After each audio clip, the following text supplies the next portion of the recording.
miserable. Klein and I were the two most miserable people there. Finally. Hey, it wasn't raining. That's exactly right. It's a beautiful day. So, okay, obviously back at it. We've got a good challenge ahead of us this week, playing a very good football team, very fast football team, and well coached and manufacturing a lot of points on offense and successful on third downs, and so we definitely have our work cut out for us. This will be could very well be the best team we've played, give or take. I don't know, to compare them with the first team we played, but so we've got a lot of work ahead of us with the young players, and try to get a little bit better in each area and come up with a good game plan and go down Saturday and play hard. Mike, is there anything you can do about offensive line, protection problems, the run game, all that stuff, other than what you've been doing? Just trying to get a little bit better each week, and we introduced Mike Wilson last Saturday, and we got some quality work out of him, and he should improve a little bit this week. And we get Crabtree back, maybe he'll be far enough along that we can roll those guys and give them a little bit of a break. But we just got to keep pushing forward and try to play better than we did last week, give ourselves a chance to win the game. Mike, people seem to be blitzing you more. Does that compound the thing? Because like for instance, this week you'll see different blitzes out of a 4-2-5 look than you would last week with KU. Percentage-wise, it's fairly close to what it's been. It just looks worse because we don't block them. But there hadn't really been many more, a little bit, not a lot, but they show up a lot, and it doesn't look good when you don't pick it up. The blitz isn't a real concern for us. Just blocking base front's a concern for us because there's more guys in coverage. And when we're not picking up just base looks, then you have issues because your quarterback doesn't know where to go with the ball. He holds the ball and then gets sacked. How do you explain TCU's offensive blossoming, Mike? They've struggled the last 2 years, and now with the same quarterback, new coordinator, but same quarterback. Yeah, Doug's in there, and he's running our system, and he's obviously went in there, and in his opinion, feels like that spreading people out and allowing him to be the thrower he is, but then he also is leading their team in rushing. And he's a very important player to them, and Doug's going to be the next guy. He had success at Houston, and now he's come to TCU and completely revamped their offense and their thought process. In my opinion, he'll be the next guy that gets a head coaching job if he continues to move forward in the success he's had. But they're running the same system that we ran here 3 years ago, however far back it was. How much is it, or what Meacham and you guys have done, how much of it is incorporating Sonny Cumbie and the Tech offense, or is it similar enough that it's no big difference? I think it's all the same. I think that obviously Sonny's a smart guy too. I don't know him as well as I know Doug, but they're running the same plays we ran here, and I'm going to guess that probably 90% of them, Sonny already knew what they were before they called them. Your offensive line was talking about how they're a little frustrated that they're being called by fans, media as kind of a weak link of this offense. How do you see them dealing with that kind of adversity, just for people talking about it? Stay off the computer, be a good start. There's not really any way they can avoid it. My suggestion to them is to block better.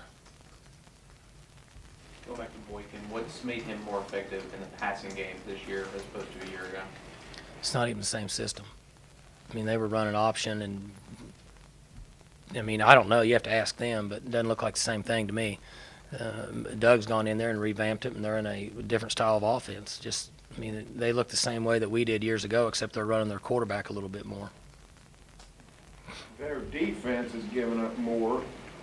Is that these last 2 weeks, is that than what they have in the last couple of years?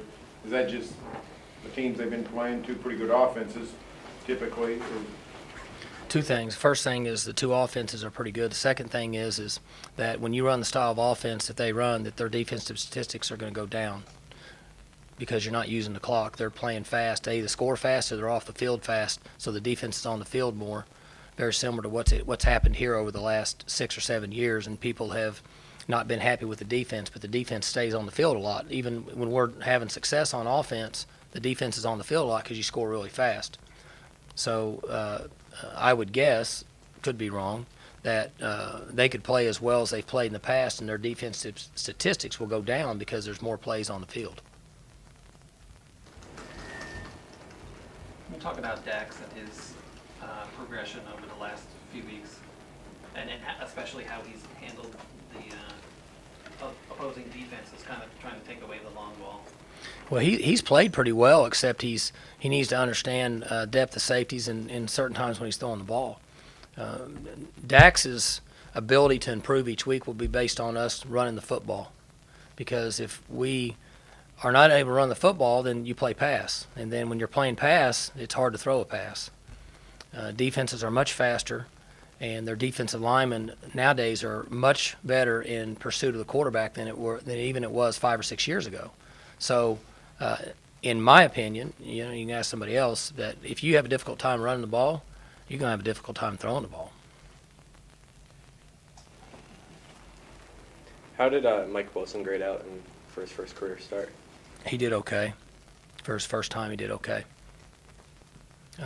We were pleased with the effort and the grades that we got from him for his first start. He's a long ways away for being able to really compete at a high level here for what we're looking for, but for his first shot out of the bag wasn't bad. Did you play well enough to where if you guys did hit crack for your back, you feel like you could sort of have 3 guys there? You talking about Koenig and Crabtree and Wilson? Yeah, or if you guys were to get trapped. For your back, you guys could still use Wilson more than maybe you did early in the year? I mean, it'd be a pillow fight. Whoever had rocks in their pillows would win. I don't know. Can't really answer that. I mean, he played good for his first game, but it's not good enough for us to compete at a high level. Effort, attitude, focus, body language, all those things you look at. You took a lot of young guys, and I know that a lot of this group had been to Dallas for the first game, but were you happy with the way they traveled, the way they went through the... This team's been great.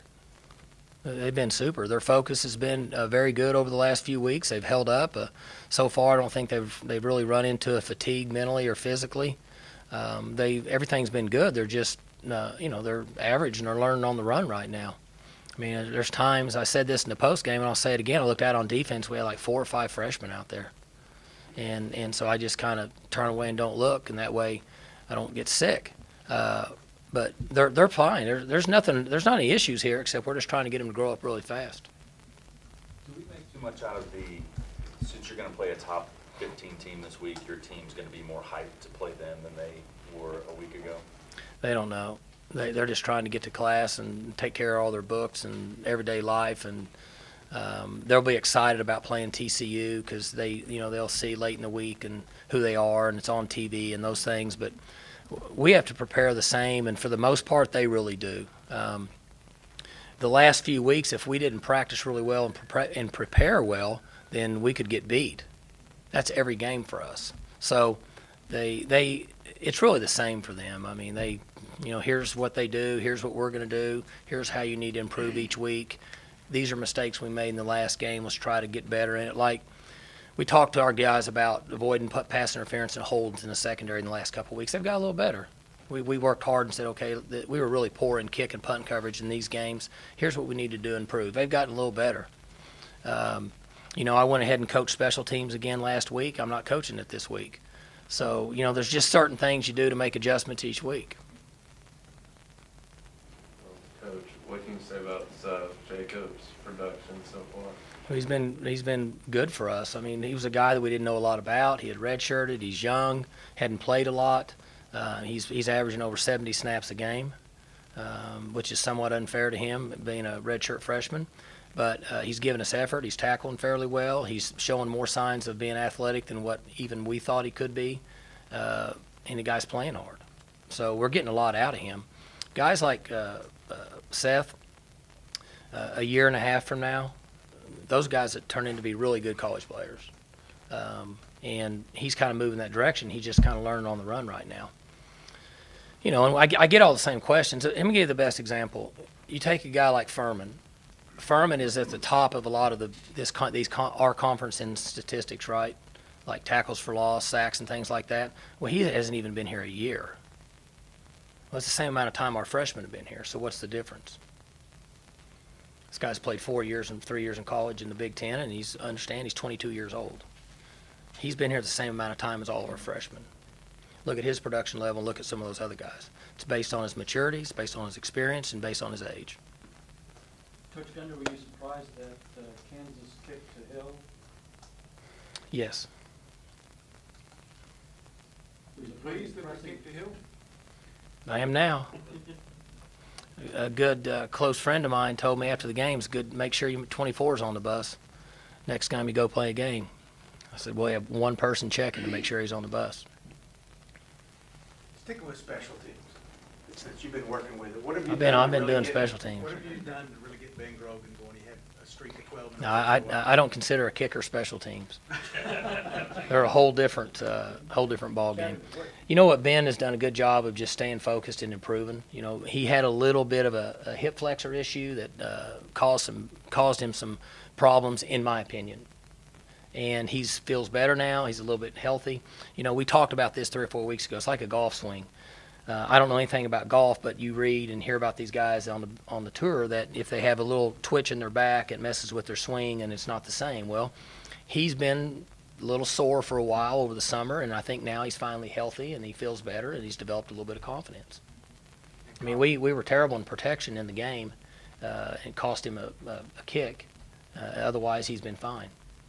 How important is confidence in that whole equation with the kicker, just because they're out there solo in the spotlight? You know, it would be like a guy standing on the tee trying to hit it down the middle of the fairway in sudden death, or a guy shooting a free throw with no time on the clock. I mean, that because he's just out there by himself. And I think confidence is a big factor. Mike, if you guys can start running a little bit better, is your defense playing good enough to win games? I think so. Down the stretch? A defense gets exposed because they're out there the whole time. We don't stay on the field. In the first quarter, we might as well just check the first quarter in and start in the second quarter and start down 7-0. Or this week, if we don't play well, it could be down 21-0. And so when you take a group of guys that are playing an extended amount of time and you leave them on the field all the time, eventually you're going to get exposed. And I'm not saying that we're, the steel curtain, but I'm saying that we're playing okay for where we're at right now. But we have to start to play along with them on offense to give them a chance. Some of you young guys didn't even know what the steel curtain was. Did you know what steel curtain? Huh? Steel? Okay, you guys are like, huh? Yeah. Is, Mike, the last few years, you guys have made a lot of improvement as the season goes on. Noticeably better in November than you were in September. Is that something you think you can sort of rely on this year? We were, I don't know what the date is, but we were better after the Iowa State game than we were after the Missouri State game. And then last week, we didn't get any better. So those things frustrate me because, see, we have to look at who we are and how we executed and what our performance level is based on that the people that are out there executing it. It's different. Like I always use the example of Des Bryant and DeMarcus Conner. Both those guys were really good football players for us. But Des makes a different play than DeMarcus Conner ever did here at wide receiver. But if DeMarcus is doing what we asked him to do and maximizing his game plan, which is to block, block, block, and then run a block, crack, pass, and we throw it to him, and he's successful, then he's done exactly what he should do. If Des is performing at this level, then he really didn't max out who he is. The guy that we need to be on is Des, not DeMarcus. Now, we'd still play Des next week. But the point being is we have to look at our team that way. Number 18's getting better. I mean, he's playing better. 31 is getting better. I mean, young guys are playing better, but they're just not quite to the point where we can just dominate like we did last year. I'm going to steal a Bill Hastings question for a second. Have you ever been a part of a team that's ranked 15th in the country, 5-1, and undefeated in conference play, and so many people going, what's wrong with you? I didn't know anybody was saying what's wrong with us. I mean, I don't pay attention to it, but I don't blame them. No, it's a good point. Anything else? Talk about the progress that Ogden made. He started out strong. and then he got dinged up a little bit and played a little slow in a couple games.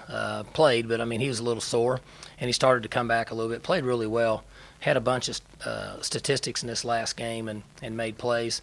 Two most impressive plays he made, both when he left his feet when they were great effort. Quarterback sat in the pocket and turned around and ran all the way on that side of the field. And it was 3rd and I think 9 or 10 or something. And Ogball came all the way around and chased him and dove, laid out, tackled him. They gave him a first down. They reviewed it and it came up short. And I think they kicked the field goal and then we ended up so on and so forth. Otherwise, it's a first down. If he just says, okay, I can't get there, you could get him for a lack of effort, but not really because it was all the way across the field. Then on one of the sacks he got, he came around the other side, quarterback went this way, he wrapped around the blocker and dove and laid out and corralled the guy's ankles and got him down. Well, those two players are the most impressive plays for me as a coach because here's an established player that decided to play hard, lay out, and give great effort. That's what it takes for us to win games. And he's made a decision to play that way. And if he continues to do that and continues to develop, then someday he'll do very well playing this game. That's something you discussed after the season opener, is certain guys going all out the entire play, some guys not. Have you seen improvement on both sides of the field where guys are actually playing all the way through the end? The effort I'd mentioned earlier, all those areas that are important have been the same they've been here in the past. Our wideouts are blocking hard. I mean, you can just watch the tape, go back and look at the replay. We're blocking down the field, and the play that Hayes stepped out of bounds on the 8-yard line where he worked his way down and scored, we got wideouts that are blocking 15, 20 yards down the field. Linemen are backside and blocking. The effort is good. We just got a ways to go, and you know, I don't think we coached very good in the last game. I thought that the coach up there, his name Bowen, right? I thought he had a really good game plan. I thought he outcoached us. That was my personal opinion. Mike, you're halfway through the season, and I hope this is not a redundant question. Just look at where you were at the start of the season and where you are after Game 6, and are you pleased with the progress? I know you want there to be more, but are you pleased with where you've come to? Well, I was up until the last game, and we had a little setback. We didn't play as good. And somebody said, well, you're playing on the road. I don't really buy that. I mean, somebody can, if that makes them feel better, they can say that. I've certainly told the players that I don't think that was a factor at all. I just think we didn't play very good, and I thought we didn't coach very good. But again, now I'm repeating myself, but the effort, the attitude, the focus, all that's been good with the team. The preparation, the practice, all those things have been good. Good. All right. What's happening? How much? You all right?